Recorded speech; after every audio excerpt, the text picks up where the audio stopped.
What is up, guys? Welcome back to the video. And it's Friday. No, sorry, it's Thursday, but it's a Friday for me because we're off tomorrow.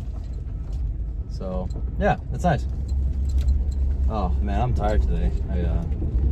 I started doing something new with the job that they changed for me, so now I have to seal instead of trimming for half the job. But the biggest problem is that it isn't just about me running a line of seal against the wall or the corner. It's just that there's these big old gaps on these walls that does not make it easy for me when I want to seal. Now, if the walls, I seal these boxes out on slide outs for RVs. But anyways, if these boxes were theoretically how they're supposed to be and little spaced out evenly and are very, very close to each other, then there wouldn't be a problem. But the issue is that there's huge old gaps in between them and they're not even, so I end up having to go over them a million times. It's annoying, but I don't think it'll last because you still see the cracks on the walls, so it looks kind of bad. So we'll see how that goes. I'm happy to be hold on, my water.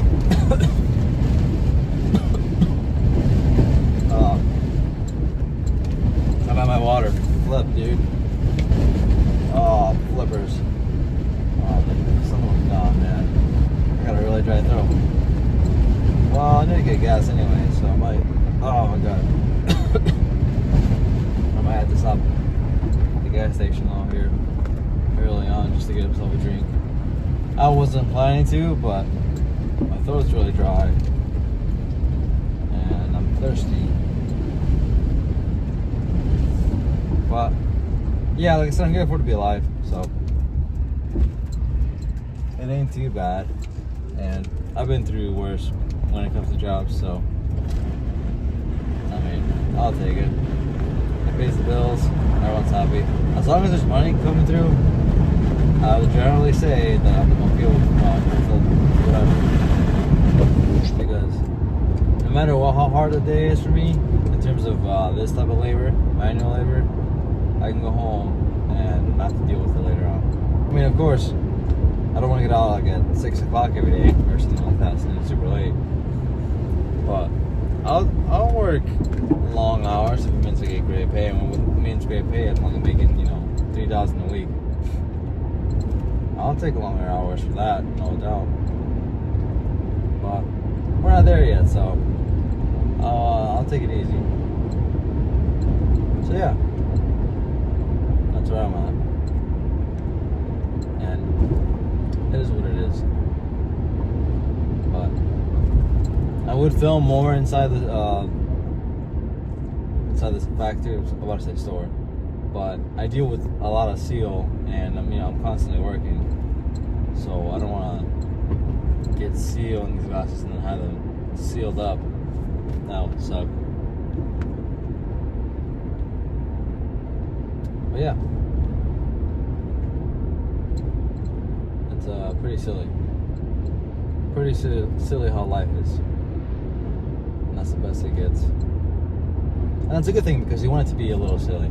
In a good way. Not in a bad way, but in a good way. And I've come to realize that and appreciate that. There's no way you can just exist. You have to evolve yourself. Even in the slightest way, you have to evolve in some way to survive and maintain yourself. I can't go too much into detail to exactly what that evolution being like, you changing just a little bit of your time to allocate for something else or learning a skill. Changing how you think, perception-wise, you don't take things too harshly, you take criticism, valid criticism, you respect yourself in that same manner. And, that can be the change that ultimately projects you a lot higher.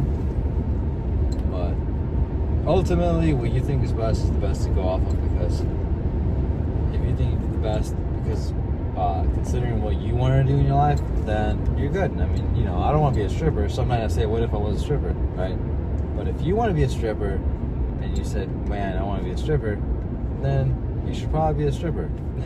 I mean, if you want to. I'm not saying you should. I'm not saying you have to. I'm just saying if you really want to, the point of it being, oh, look at that baby truck. Don't live with regrets. No, that doesn't mean you destroy yourself or something silly, but in the sense, like, you just, you take it. You do what you gotta do. And you might go far with it. You might not. But, that's life. Life is one silly ass pickle.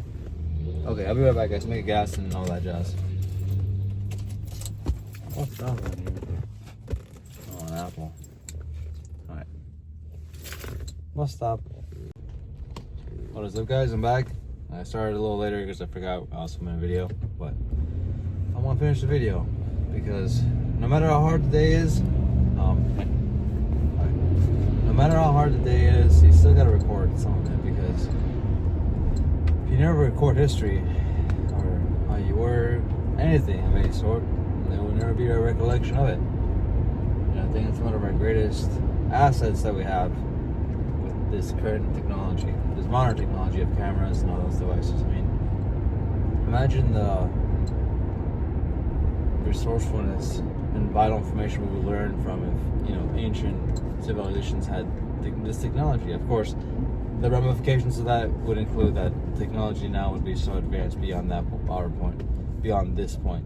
But just for the hypothetical, I'm saying, what if the Romans had cameras? Of course, we learn a lot already from history, but history can only teach us so much. I mean, for the longest time, scientists claim that, or I should say archaeologists, if I'm not sure if that's the same degree of, or whatever field. Anyways, archaeologists claim that,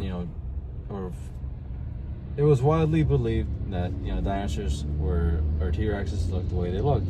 But recently there's been claims that they might look like huge old chickens. So,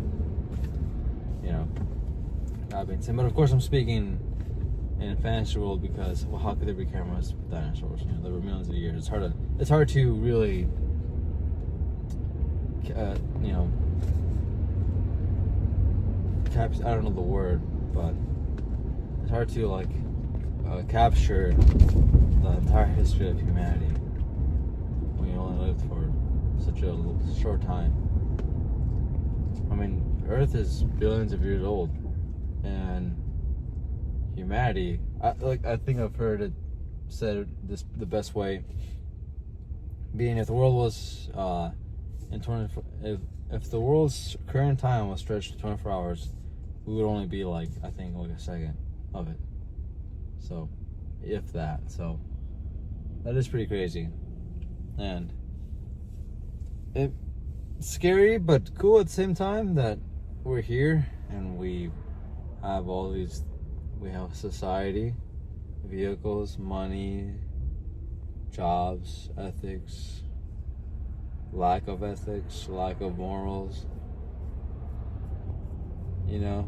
so yeah, it's pretty intense. It's like you feel so real in this world, but it's like there's just tons of galaxies out there that are unexplored. I mean, well, the rest of the galaxy, but it's insane that there's so much out there that I'll probably never see. I mean, I've seen pictures and all that, and that's cool, but I wonder if there's ever gonna be a time where we would be able to see travel to places like that in some way that wouldn't take eons to get to. But yeah, I recently heard of news that they might have found a planet with viable human capacity with the right bacteria, I think, or something like that. I'm not sure what it was, but they release certain chemicals in the air that have the same kind of trace Earth has. So, but it's really far away, so it's by the time we get there, we would probably, I think someone said it best under the post that I saw on Reddit was, by the time we would get there, they would, our society would have already developed such advanced technology that it would probably surpass that boat or voyage before it got there. I mean, I think there's a current spacecraft, Voyager 1 or something, I'm not sure which one, that is currently on its way somewhere, but I think I released in 1980, 1970s, and it's barely I don't even think 1 light year far away. So it's like, it's intense. But who knows? I think people forget that we are meant to be here. Now, if you are, there's that entitlement. I feel like people are entitled, I should say, for having a place like this that you can live and thrive in. Of course, we're so far into society, humanity, that we've got all this cool technology and all that, but you know, people had everything to survive with, you know, fruit, water, animals. So pretty crazy. But, yeah, I don't know what that all was about, but I feel like that's something I should say. Something I should say in my time, so they could be a reference point to it. That I appreciate life, and this world is the thing is, if the world, you know, if we keep messing up the world how it is and keep pushing the world to a point of, to the brink of, you know, total damage, it'll eventually just heal itself by having insane storms like, you know, with how much damage we're bringing into the world,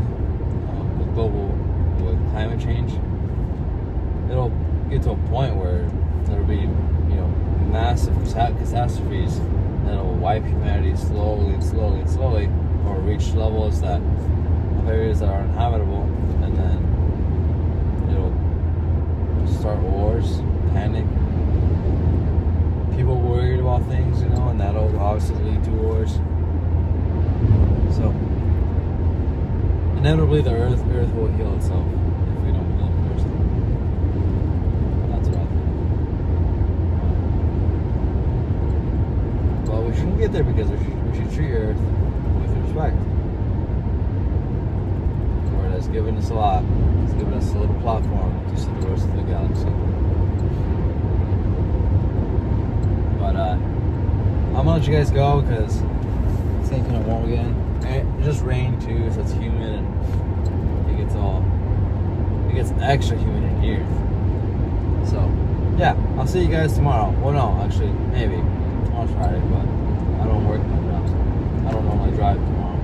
I won't be driving tomorrow this way, so we'll see. I'll see you guys next time then.